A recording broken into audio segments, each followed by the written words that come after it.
It is I. Yes, welcome to Monday. The Tony Scott Internet Show is back again. Hope the weekend was good. Mine, Saturday, Maria, my youngest daughter, who is 15 years old and a freshman in high school, is on the tennis team, and they had one last tournament before the season's over, and we drove down to Cape Girardeau and watched her play. She had doubles matches and won 2 out of 3, and I'm very proud of her.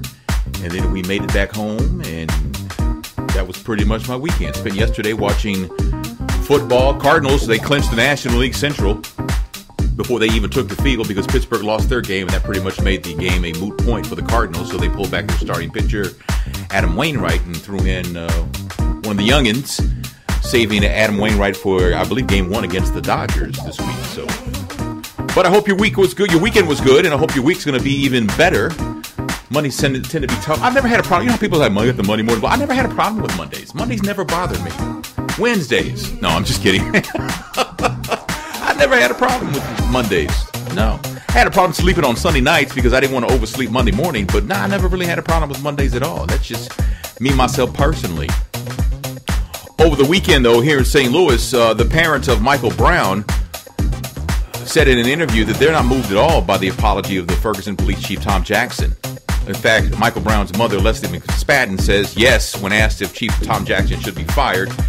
And his dad, Michael Brown Sr., says that instead of an apology, why don't y'all arrest Darren Wilson for the death of my son? How about that? An apology would be when Darren Wilson has handcuffs, processed, and charged with murder, according to Michael Brown Sr. Now, Saturday night, a Ferguson police officer was shot. The officer, a man, because there were rumors, a lot of rumors were going around. Saturday night was a female officer, and then they said target was on the ground, referring to that they might have shot the suspect and killed him, and that wasn't true at all. Supposedly, the officer walked up on an attempted burglary when he was shot in the arm. According to Police Chief Tom Jackson of Ferguson, the wounded cop had a body camera on, but it was turned off. Police don't know why it was turned off. See, that's always been my thing with these body cameras. It's a great idea, but if they have the power to turn them off, a lot of them are going to turn it off. So, but what they said happened Saturday night wasn't really what happened. Okay, because yesterday, authorities said the incident involved only one person instead of 2 suspects, like they said before, and that it appears no burglary even took place. They say the police officer, during a business check, saw a male subject in the rear of the Ferguson Community Center. When he approached, the person began to run, and the officer followed on foot. During the pursuit, the man spun around and fired at the officer, who was hit in the left arm before disappearing into the wooded area behind the center.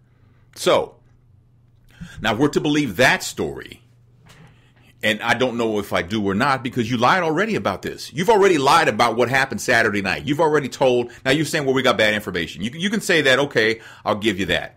But why was this police officer patrolling with his body camera turned off? That's a problem. That's a problem. That tells me that, you know, for someone like myself who right now doesn't have a lot of faith in the police, he turned that camera off because he was going hunting. That's what that tells me. Now, I could be way off base, and probably am. I'll admit that. But that's how I feel because of my distrust of the Ferguson Police Department. There's just been too many lies, and I don't think that Tom Jackson can survive that. I think he has to resign. I do. I think that whole police department has to go. I really do.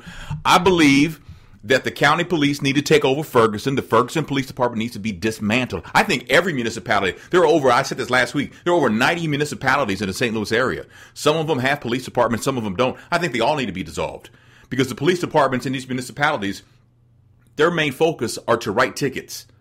That's all they care about is generating revenue for the city. I mean, you can debate whether that's a good or bad thing, but I think it's a bad thing myself. But to me, the whole thing needs to be taken apart and start over again.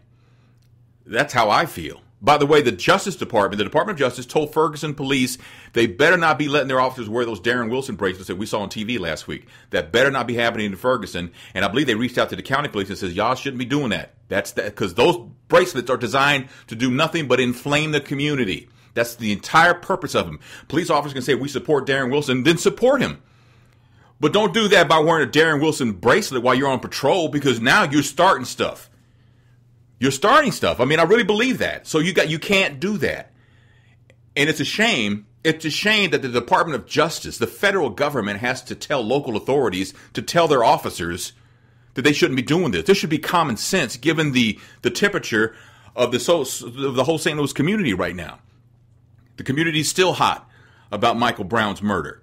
Still hot about that. And you're going to let these, you're not going to say anything? You should have been proactive about this. You shouldn't have waited until you got reports or a picture showed up on social media of a cop wearing a Darren Wilson badge. You should have been in front of this saying, officers, you cannot wear this while on duty. No. You got to stick to the uniform. Don't deviate from it. Don't add anything. Just wear what you're allowed to wear. That should have been the end of it. But there again is the problem. They don't take the community into account on anything. The same community that they're actually sworn to protect and serve. You're sworn to protect and serve certain members of the community and to inflame and disenfranchise others. If you don't see that, you're not paying attention. And I talked all last week about how for some people, the police being the quote-unquote bad guys is not their reality, so there's no way that can happen. President Obama kind of weighed in saying mistrust of the police is corroding society. Now, I love President Obama, but I think you've got to go back a step, Mr. Obama, and you need to say it's not the mistrust of police that's corroding society. It's the corruption of police that's causing the mistrust of police that's corroding society. Now, when I say that, I say this also, that most police officers are great police officers. And I'm not just saying that so they don't come and, pick on me. I'm not saying that. I believe that most police are good police. But again, here's the thing, is that when people do good things or when people do what they're supposed to do, they don't get any shine for that. Good fathers don't get any shine because we're supposed to be good fathers. Bad fathers get all the shine, right? Husbands who cheat constantly on their wives and wives who cheat constantly on their husbands, they're the ones who get all the shine. People who always do the right thing, people who do what they're supposed to do, they don't get any shine. They don't get any shine because you're not supposed to. You're supposed to be doing these things. So where's the shine going to go? It's going to go on to people who are just mucking up everything. That's what I think, but call me crazy, but I just believe that there are more good police officers than there are bad. Now, I have been, but it's been a long time since I've been pulled over by the police for no reason at all. Way before I moved to St. Louis, back in 1989. So I've had that experience before, but to have it happen over and over and over and over again is not my reality. But I can relate and I empathize because I see the effect it's had on the African American community, not just in St. Louis, but across the nation. This has been going on for years in that so-called blue wall that police refuse to admit. They refuse to admit that as much as the mafia refuses to admit there's such a thing called the mafia. You know what I'm saying? It's the same. It's the same. Just deniability on all accounts. And I just think that's the wrong way to go when it comes to things like this. I got much more to tell you about, including some divorces that are popping up. I got an engagement to tell you about and some movie news and a whole bunch of crazy news. I got a whole lot of stuff still to come on the Tony Scott Internet Show. Hang on. Do you want to reach an audience that you haven't tapped into yet and not blow your budget? The Tony Scott Internet Show is new, growing, and available to you. Advertising on the Tony Scott Internet Show is extremely affordable. Contact us at advertise@TonyScottShow.com. Welcome back to the Tony Scott Internet Show on this Monday.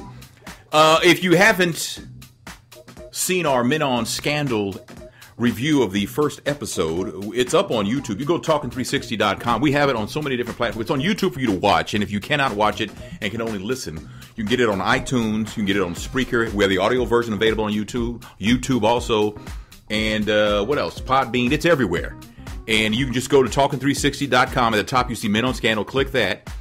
And you'll get everything you need to know right there. If you want to get the audio version, I believe you can just click on an audio at the top too and get the audio only version. Download it, share it. Hoping to take it to a whole nother level than last year. We had great success with it. If you've never seen it before and you're a fan of Scandal, I think you will like it. It's myself, Mark Clark, and Troy Johnson, who all at one time spent time working with me here in St. Louis on the radio. Well, all right then. Let's also talk about what else I had told you about. A lot of divorces and stuff are going on. I don't know. Amber Rose filed last week for divorce from Wiz Khalifa. And according to TMZ, Amber Rose caught Wiz Khalifa in bed with another woman. Yeah, that'll do it, man. Each and every time. That apparently is why she's divorcing him. She wants custody of their son, Sebastian. She wants spousal support and a $1 million payout. But according to TMZ, according to the prenup, she can have one or the other, but she can't have both. So she can either get spousal support for a designated amount of time, or she can have a $1 million payout. Now, which one would you choose? I think if I were Amber, I think I would take the payout, because you know what? That breaks it off completely, because he'll pay like the first 6 and then he's going to quit paying, right? You can take him to court and they'll take, it's just a big one, because you have to hire lawyers and that's more money. Take the payout, the lump sum, keep it moving. Your future's bright. I think you're on that new selfie show and you got other stuff going on too, I'm sure. I would take the payout. How about you? We also heard about Jordan Sparks and Jason Derulo breaking up. Randy Jackson from American Idol, him and his wife Erica are divorcing after 18 years. She cited irreconcilable differences. What exactly does that mean? We don't get along anymore? We ain't cool no more? That's just how it is? We fell out? Is it another way of saying there was some hanky-panky going on, but I don't have proof, but I'm leaving them anyway? I don't know what that means. But she wants full custody and joint legal custody of their one underage child. So there you go. That's the deal on that. But there is good news. Well, I got one more to tell you about, don't I? The Neelys.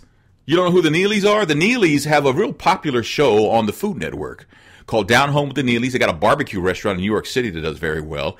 And they announced that they are ending their marriage of 20 years for irreconcilable differences. It was a tough decision, the Neelys say, but we believe it's the best decision for us as parents of 2 beautiful adult daughters that we love dearly.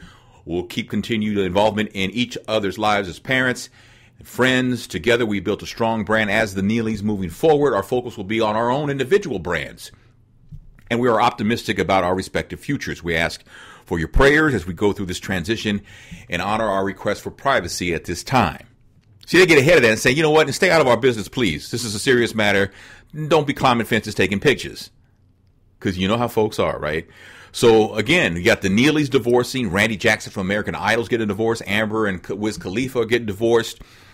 They're not married, but Jordan and Jason broke up. But Vanessa Williams got engaged. Congratulations to Vanessa Williams. She's engaged to a man named Jim Scripp of Buffalo, New York, Skrip. That'll make her 3rd marriage. She was married to Ramon Hervé, remember, the first marriage. Then she was married to Rick Fox. No date has been announced.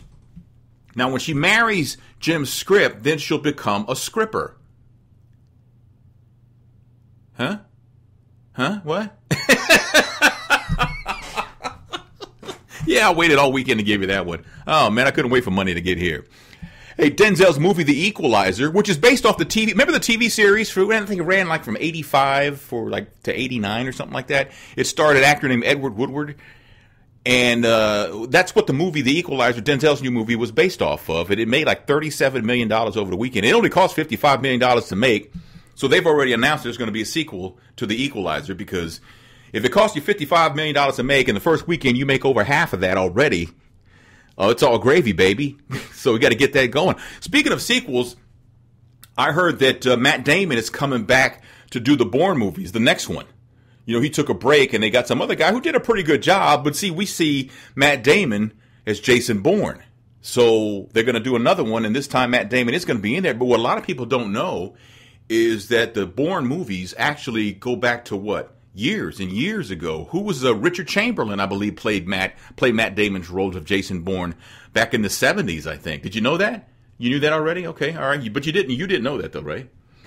I'm just saying. You won't believe what I have to tell you next, because I've got some news. I got stupid criminals. I got postal workers. I've got a whole lot of stuff to tell you about it. A house sitter that turned out to be a burglar. Did you hear about that one? That happened actually here in the St. Louis area. I'll tell you about that coming up. It's the Tony Scott Internet Show. Hold on. Do you want to reach an audience that you haven't tapped into yet and not blow your budget? The Tony Scott Internet Show is new, growing, and available to you. Advertising on the Tony Scott Internet Show is extremely affordable. Contact us at advertise@tonyscottshow.com. All right, we're back on the Tony Scott Internet Show. I am Tony Scott. Monday edition of the program. It's just me and you talking about stuff. Covered a lot of ground this morning already. And I do want to say about George Zimmerman. He, according to the Orlando Sentinel, showed up at a firearm expo in Florida. He was posing for pictures. He was sharing hugs, shaking hands with gun enthusiasts, and says that he was getting the celebrity treatment. Party invitations, you know. Some people have actually tried to tell him, man, you need to start using fake names and maybe a disguise. And he says, I cannot lie, is what he's going with. I don't think he understands. I don't think he because if I were George Zimmerman, at this point in my life, I would go away for a while, because all this stuff that he's going through right now is actually costing him money that he doesn't have. He's a pariah with a lot of the world, and I just probably think he probably just needs to go away. And you know, I want to say that I mean that in a mean way, but I mean it in a, you know, like if I'm George Zimmerman, I need to look out for myself kind of way, because I don't know if that situation will ever cool down, but one day it's going to be a bad day. I'm just saying, and you know, I think he killed Trayvon Martin. Cold blood. You know what? I'll compromise. Say it was an accident, but he did kill Trayvon Martin, and he should be serving time for that, because there's accountability for your actions. But I don't want to see the man get killed. I'm not wired that way. I just can't see that. So, did you hear last week about the man in Oklahoma who got fired from a food processing plant? Came back shouting Muslim and Islamic phrases before beheading one woman and stabbing another. And now folks in that community who were Muslims are saying that's not the Muslim religion. Our faith is a faith of peace. But apparently alton-nolen, who's 30 years old, killed the first woman he saw and beheaded her. Now they're saying this had nothing to do with the ISIS thing that's going on overseas. It's just something that he did. And he has a long rap sheet that has violence going back to 2010. You know, he had a tattoo of Jesus on his chest and the Muslim greeting Assalamu alaikum on his abdomen. He had been fired, like I said, from the plant recently. And he killed Colleen Hufford, and he stabbed Tracy Johnson several times. Alton-Nolen was shot by an off-duty detective. He was taken to a hospital. He's expected to survive, but we really don't know much more than that at this point, though, right? That's awful. That's awful. That's horrible. That's horrible. It's the world, man, right? Keep saying the world. The world. I said one time, I think the world is an ugly place. Somebody said the world ain't ugly. People are ugly. You know? There's a guy in Quincy, Massachusetts, who was on drugs and hit a school bus, and then he fled on foot. And here's where he went wrong, because he tried to conquer a barbed wire fence, and he lost. He lost. Who tries to climb a barbed wire fence? It has to be somebody on drugs. Zachariah Peoples, who's only 22 years old, charged with drugged driving, leaving the scene of a property damage accident. That's the wreck. Malicious destruction of property over $250. I'm assuming that's the damage he caused. Breaking and entering in the daytime. So there's a separate charge for breaking and entering at night? I did not know. Did you know that? I did not. Maybe that's a Massachusetts thing. I don't know. However, also he was charged with disorderly person and trespassing. $750 bail is what he was charged with. But, man, there ain't no way in hell I'm going to try and jump a barbed wire fence. I mean, maybe if my life's in jeopardy, I'll take off my shirt and I'll try and, you know, shield my hands. Because, I mean, that looks like that would just hurt beyond words. Don't you think? That would just hurt? That'd be crazy. Can't go around doing stuff like that. How about the mailman? The mailman in New York, in Brooklyn, depressed in some kind of alcohol problem, allegedly, and he quit delivering mail. 40,000 pieces of mail. He had a stash of it at his house and his post office locker. Joseph Brucato, who's a Vietnam War vet, admitted hiding a ton of mail meant for customers in Flatbush. He's been hiding mail since 2005. This is 2014. It took 5 postal agents 5 hours to get all the letters and stuff out of his apartment, which he shared with his wife and child. So the wife and child didn't say anything? They didn't say anything? All this mail stacked up? Is there a reason why you didn't say anything? One of the neighbors says, well, I thought he was moving, and the post office was helping him out by lending him a truck. You know what? I may be wrong here, but I'm going to jump out here and say the post office does not lend their employees their trucks for the purpose of moving. I could be wrong. But to me, that just don't happen. The post office is not going to lend you one of their postal trucks so you can move. They might lend you like an unmarked truck maybe, but I just can't imagine them using a truck that says U.S. Postal Mail. I'm going to let you use that to move. His supervisor thought something was weird when he noticed his personal car was stuffed with undelivered letters. Talking about the suspect here. I'm talking about hoarding more than a ton of mail, 2,500 pounds over the last 10 years. First class, regular mail. Businesses and residents didn't get their mail. He's looking at 5 years if convicted. He says alcohol and depression. That made me do it. I don't know, man. What happens, though, when that happens, and you get a final notice that you never got? And your lights get turned off, and you're like, well, what happened? And we sent you a final notice. I'm like, I never got a notice. I didn't get a notice. I mean, do you get some kind of adjustment? Or you were in the wrong from the jump for not paying your light bill, so they're going to keep it off anyway? I mean, how does that work? What about a court summons? And you got fined for not showing up in court, so they're going to refund you your money back because you never got the summons? We're talking about 10 years of mail, not a month of mail, not a couple of weeks of mail, not even 6 months of mail, not even a year of mail. 10 years of mail this man did not deliver. So what happens in that case? Publishers Clearinghouse, you got to know. You didn't win the one where they come by your house. You won the one where they notify you by mail that you won. You never got it. And they sent you follow-up notices saying if you don't claim this money in 4 months, it's going to go back in the pot, and you never got the letter and all that. So now they're going to write you a check now? No, because the mail is not their problem.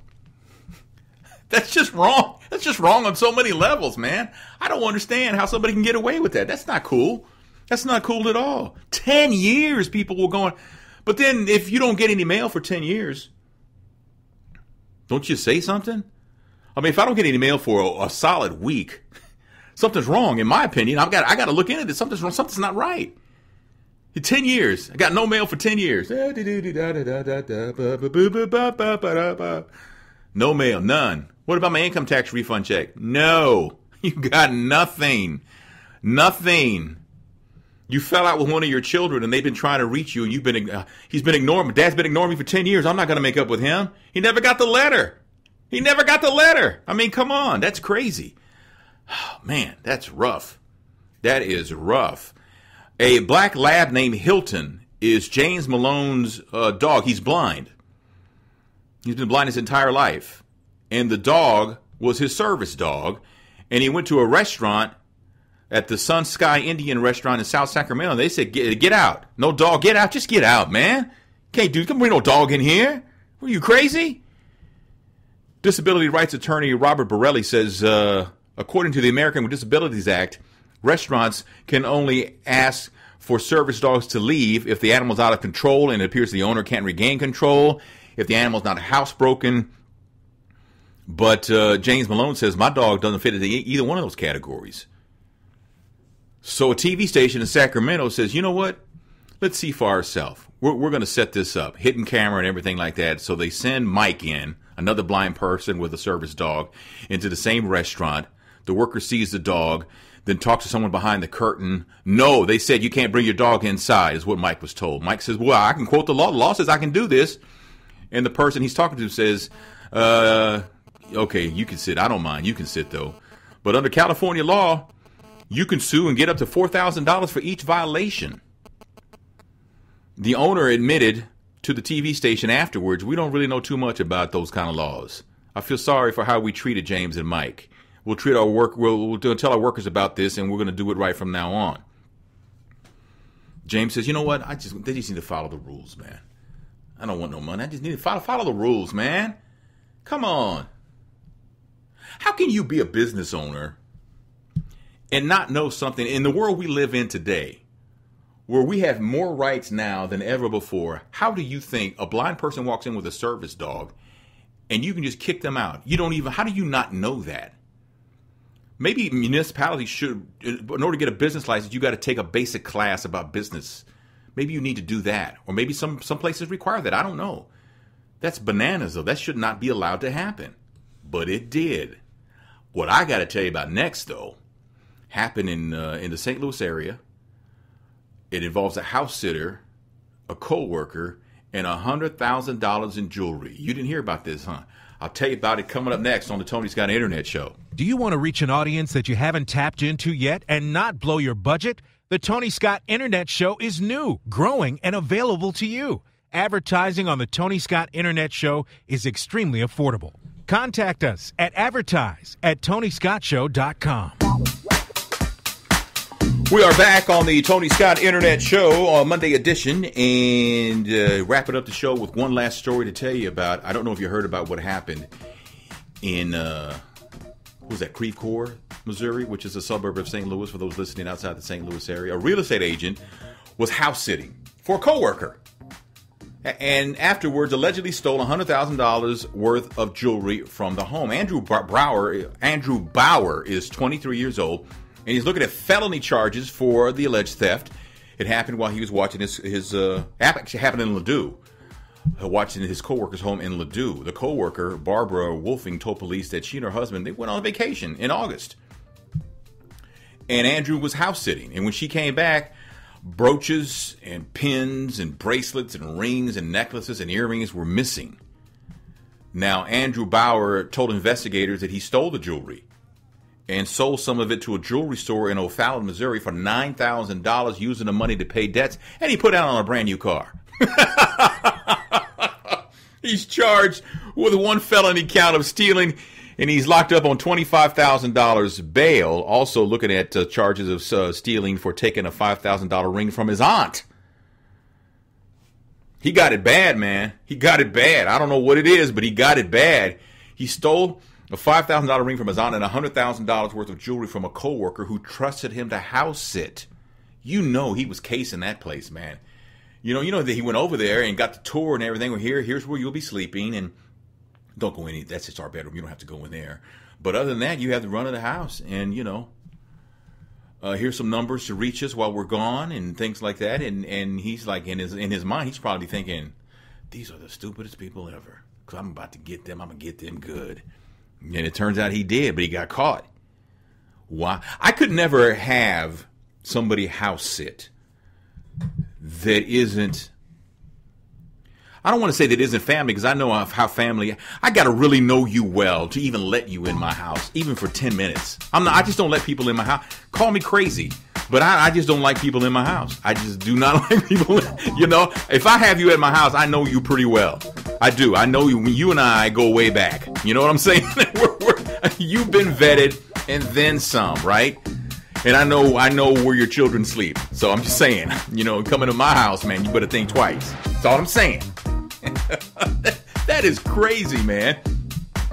That's going to wrap up the show today. I really appreciate you watching. I really appreciate you listening.